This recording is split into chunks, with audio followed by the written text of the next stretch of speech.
հարցադրումը, որովհետև եթե նստած եք նիստերի դահլիճում վստահ եմ հետևել եք,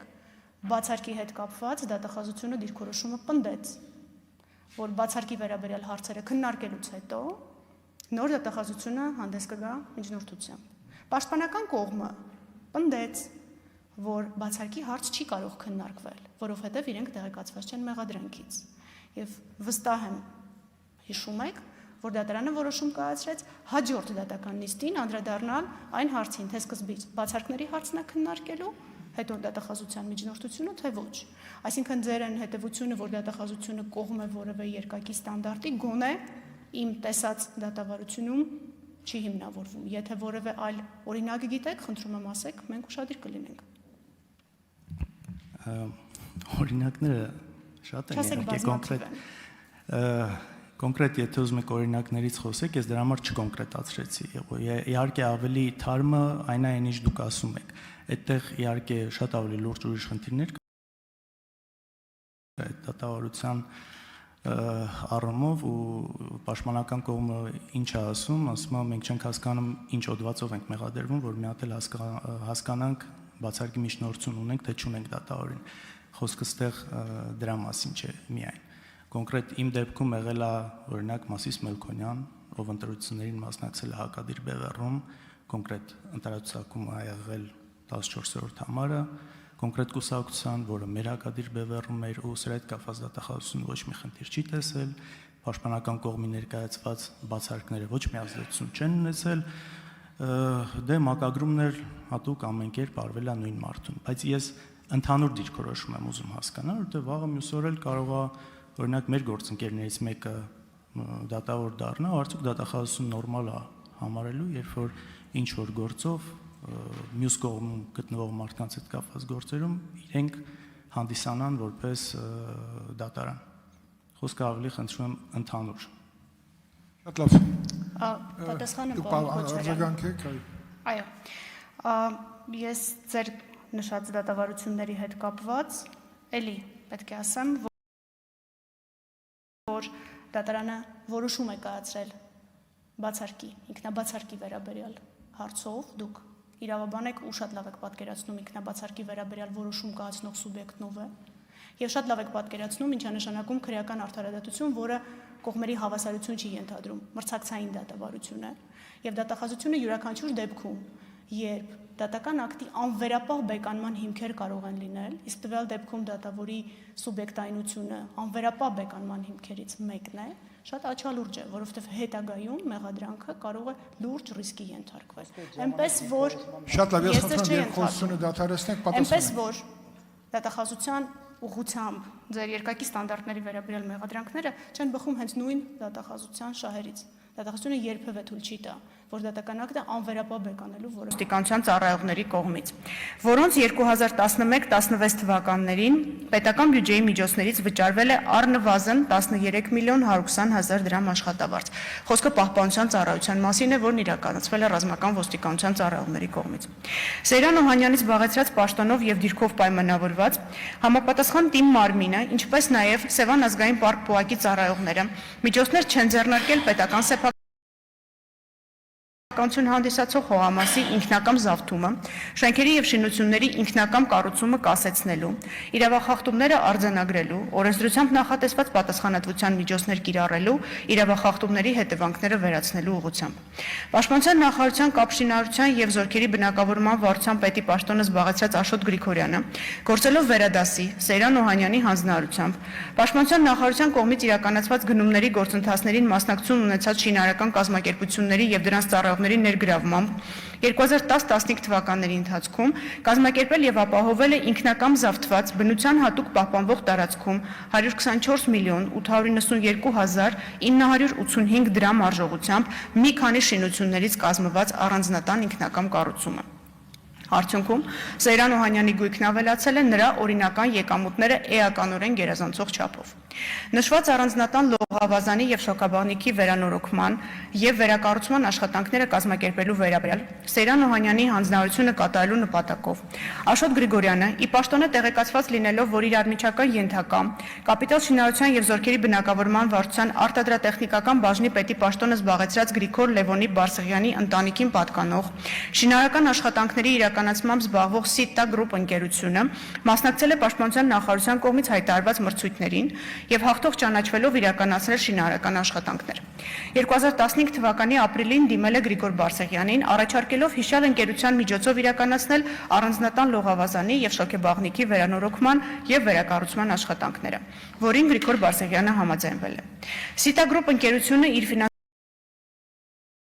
ֆինանսական միջոցներով վերոնշյալ առանձնատանը կատարել է շուրջ 64 միլիոն 500 հազար դրամի շինարարական աշխատանքներ։ Շինարարական աշխատանքները 2015 թվականի սեպտեմբեր ամսին դադարեցվել են ընկերության ֆինանսական միջոցները սպառվելու պատճառով։ Այդ մասին Գրիգոր Բարսեղյանը եւ նրա հայրը Լևոն Բարսեղյանը 2015 թվականի վերջին հայտնել են Աշոտ Գրիգորյանին եւ խնդրել են վճարել փաստացի կատարված աշխատանքների դիմաց չվճարված 58 միլիոն դրամը։ Աշոտ Գրիգորյանը գործելով Սեյրան Օհանյանի գիտությամբ եւ հանձնարարությամբ հրաժարվել է տրամադրել գումարը, պատճառաբանելով, որ նշված աշխատանքների դիմաց վճարման ենթակա շուրջ 58 միլիոն դրամը համարում է նախկինում պաշտպանության նախարարության կողմից հայտարարված մրցույթներում նրանց ընկերությունը հաղթող ճանաչելու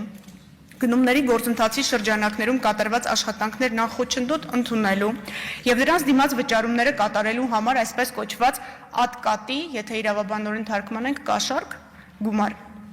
Աշոտ Գրիգորյանը խոստացել է իր պաշտոնական դիրքն օգտագործելով հետագայում եւս ապահովել պաշտպանության նախարարության կողմից հայտարարվող մրցույթներում անխոչնդոտ եւ շահավետ պայմաններով նրանց ընկերությունը հաղթող ճանաչելու, գնումների շրջանակներում կատարված աշխատանքները անխոչնդոտ ընդունելու եւ դրանց դիմաց վճարումներ կատարելու գործընթացները։ Սիտա գրուպ ընկերության փաստացի սեփականատեր Լևոն Բարսեղյանը գիտակցելով Սեյրան Օհանյանից եւ Աշոտ Գրիգորյանից իր ընկերության հետագա գործունեության եւ Աշոտ Գրիգորյանի ղեկավարած վարչության բաժնի պետի պաշտոն զբաղեցրած որդու պաշտոնավարման կախվածությունը հետագա գնման գործընթացներում ապօրինի առավելություններ ստանալու ակնկալիքով չի պահանջել 58 միլիոն դրամը։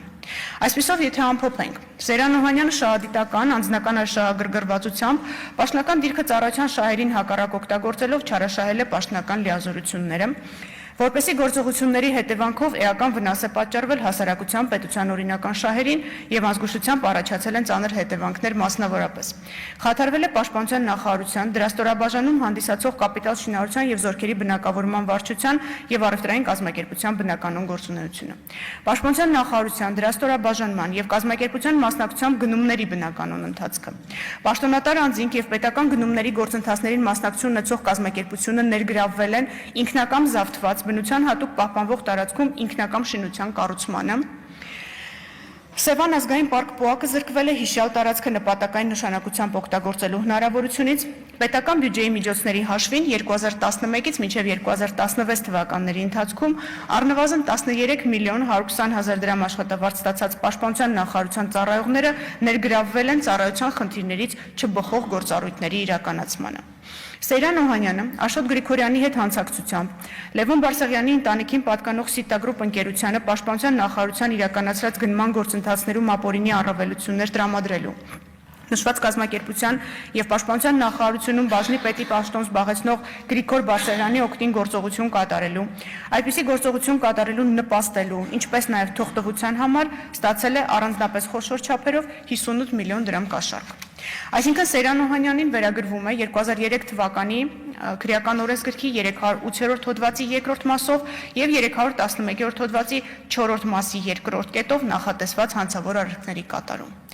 Սեյրան Օհանյանը նշված հանցավոր գործողությունների արդյունքում Սևան ազգային պարկ ՊՕԱԿ-ի տարածքում ընդգրկված պետական սեփականություն հանդիսացող Գեղարքունիքի մարզի Դրախտիկ համայնքի առաջին փողոցի 71 հասցեի 10526 քառակուսի մետր մակերեսով հողատարածքը իր կողմից զավթված լինելու եւ դրա վրա առանց կառուցապատման իրավունքի ապօրինի իր եւ ընտանիքի անդամների օրինական եկամուտները զգալիորեն գերազանցող եւ դրանով ողջամտորեն չհիմնավորվող 125 միլիոն 394 հազար 158 դրամ արժողությամբ շենք շինությունների հանցավոր ծագումը թաքցնելու գույքի իրական բնույթը, ծագման աղբյուրը խեղաթյուրելու,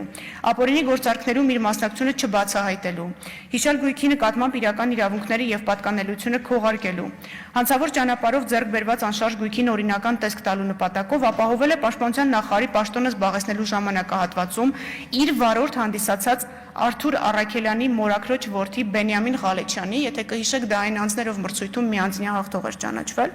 ինչպես նաև իր օգնական հանդիսացած Արթուր Գրիգորյանի եղբայր